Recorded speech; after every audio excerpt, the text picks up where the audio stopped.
Okay, well, hello and welcome to our first of our Birch in Action Manager Series webinars. Our focus today is going to be on the team view and calendar. I'm Kylie Marie and I'm a Client Success Manager at Be Online Learning, and I'll be taking you through the platform as a manager today. We always like to briefly revisit the building blocks of Birch, so you may hear some of the terms throughout the webinar.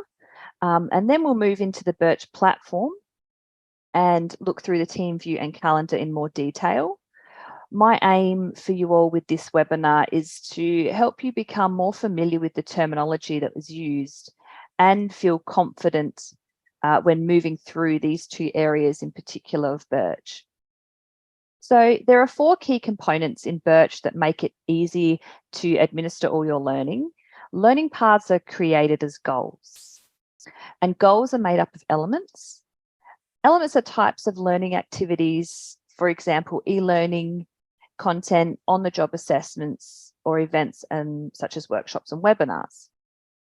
Connections and tags are the other components, and they provide extraordinary flexibility in how you create learning groups and work teams to enhance reporting and display that featured learning. And we will touch on all of these components or mention these today.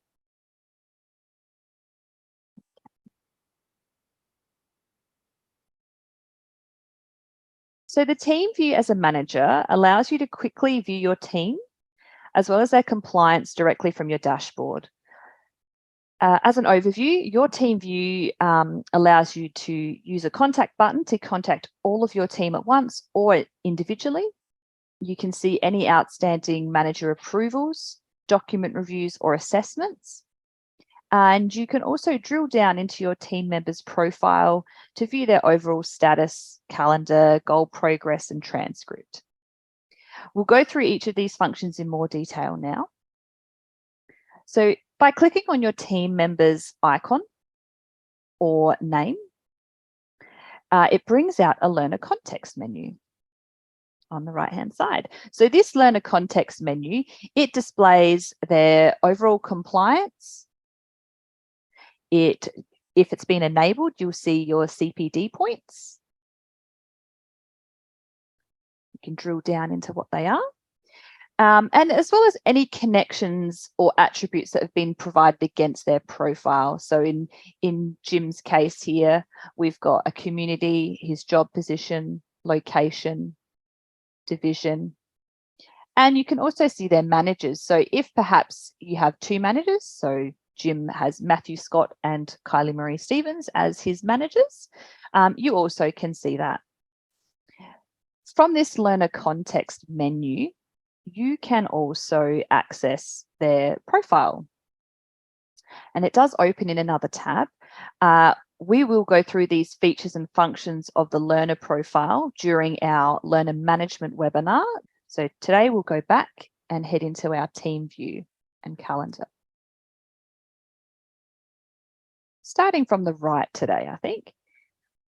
Here we have our approval request icon. So in the top right of this will take you to any outstanding approval requests that you have for your team, and it allows you to action them accordingly. So for this person, we only have 1 to action. I'll go back to the dashboard and scroll down.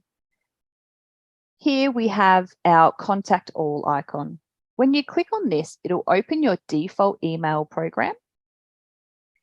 It'll have all of your learners, in the BCC field.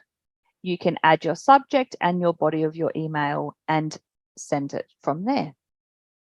So above here, this is for all of your learners. Coming back down here to the individual learners, you can see we have our compliance buttons. So if this compliance feature is enabled for your instance, you will see this compliant button. And if you scroll over the non-compliant area, it will list everything that person is non-compliant in. You'll see here that Andy is compliant, therefore there's nothing coming up. Again, if you see this long list, we can go into their profile and look at it in more detail. The other column you'll see here is their status. So unfortunately for Betty, she is still pending activation.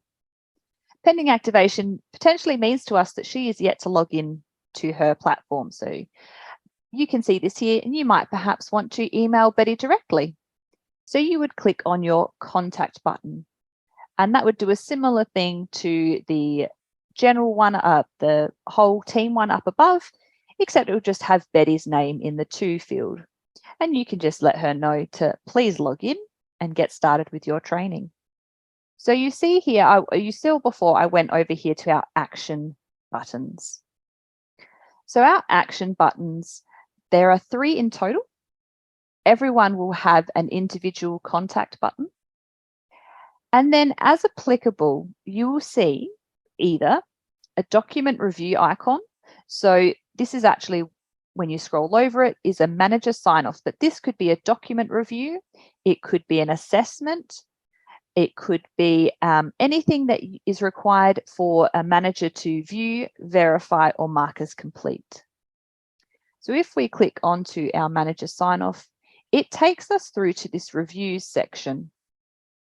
This will show me any reviews that are sitting there ready for me as a manager to look through and sign off.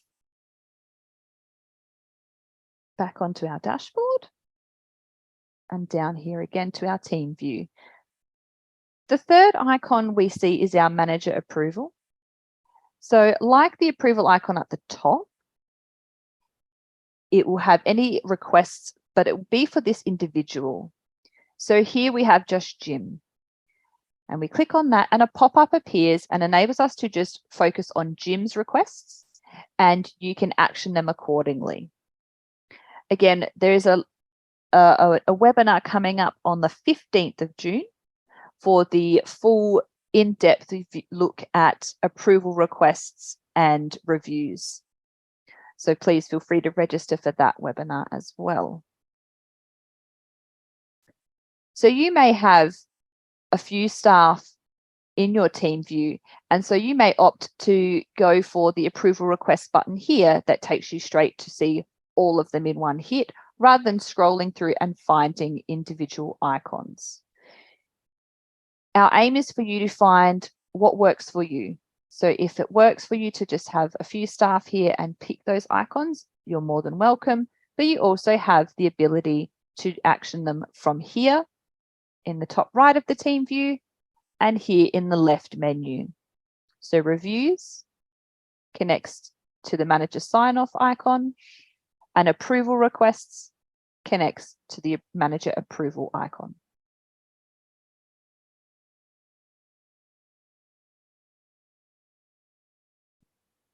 Moving down to our calendar. As a manager, you can view your own calendar details, your whole team, or selected team members. The entries on this calendar will include due dates for learning, renewal, and face-to-face events. The calendar will default to the Show Me option. So this is your calendar and your training. As you can see, your name is listed here. You can filter by what types of events or elements you wish to see. For example, I only want to see what events I have coming up, but then I might want to include my due dates. You can see when we have all the filters selected, there are different colors for the elements. The events will be highlighted in green, with events that are elements that are due to be completed in blue, and renewable elements are in navy.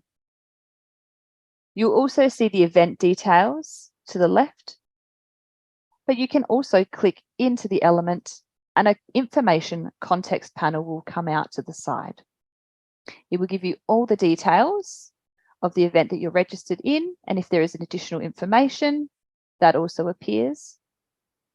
You can do that for any element or event that is in your calendar. And you will also receive a direct link to that goal.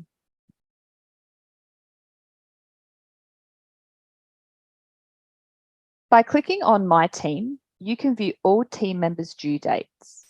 So show team and select all. You can see their due dates, their face-to-face events, all at once, or you can filter for individuals. And like your own calendar, you can also filter out the type of element you see. I'll show only events, or let's see, only due dates.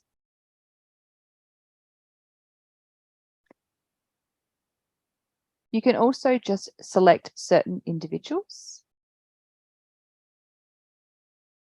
And likewise to your calendar, you're able to click in and see what instances they are registered into to attend.